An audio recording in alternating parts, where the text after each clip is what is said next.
Hey, it's Eric with Stavina's Studio.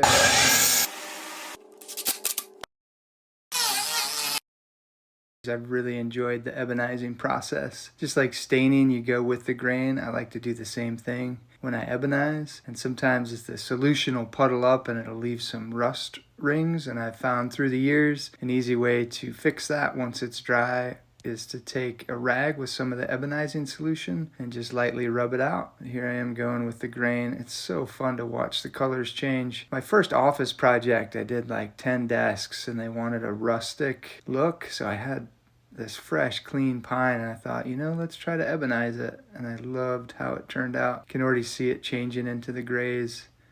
So beautiful. Another reason I decided to ebonize the desk project years ago is the client wanted a food-safe stain, a non-toxic stain, and I was able to achieve it with this solution. And wow, look at that. Let's flip it over and do the other side, huh? Try to keep my workbenches clean on top, but you ever know if you got a brad sticking out or some extra glue, so just be careful when you're moving your piece on your workbench. I love this knotty alder. I went ahead and used Timbermate ebony in the holes and cover any big knot holes. Black looks great with the gray of the ebonizing.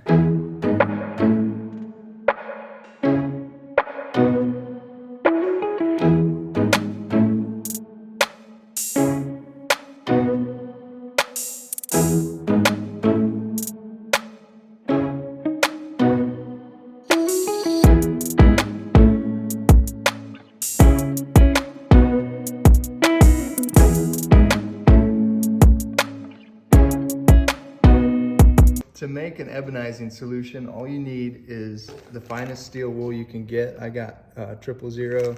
So I'll take the steel wool, unfold it, and you can either just pull it apart or cut it. And then I will take my vinegar. You need at least 5% cleaning. They make it 30%, which I like because it eats it faster. I like these 2-gallon buckets. I'll do a whole gallon, sometimes 2 gallons. And then I'll do at least 2 steel wool per gallon. So this one has 4 steel wool and 2 gallons of vinegar. So you let that steep. This one's been in there for about a month. I like to go at least a week. Some people say 24 hours. I haven't had much luck with a 24-hour solution. And I have this setting all the time. So some of this will be a year old. It does lose some of its potency over time. So a fresh batch is the funnest to work with. You want to do half and half water to dilute it. Embarrassing, but I like these McDonald's cups because they just have a little natural measure line. So that's half and half. You use any kind of brush. I just grabbed this foam craft brush because I had it. So this is cedar. Cedar has this really nice dark black. This is a water solution, obviously. So the wood grain will raise. At the end, you're going to want to come back with like a 2000 or 1000 grit sandpaper just to knock down the wood grain before you seal it. The cedar still needs to cure. This is a piece I did earlier. You can see how black it gets. It's beautiful, and I'll show you a door I did. Look at how crazy the oak gets. It's not dry yet, but it's almost purple. And the maple, it's beautiful. You get grays, you get some blue. It's really adds a feminine touch. So cool. Poplar, it's kind of a letdown, just kind of browns it up a little bit. Never ebonized poplar, I just wanted you to see it. Alder we do a lot of, it's still a little, but you'll get the gray and this light brown, which is beautiful. And it looks great when it's clear coated. There you go, ebonizing.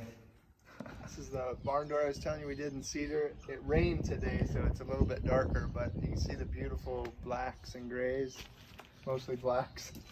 Isn't that cool? And the bird poop.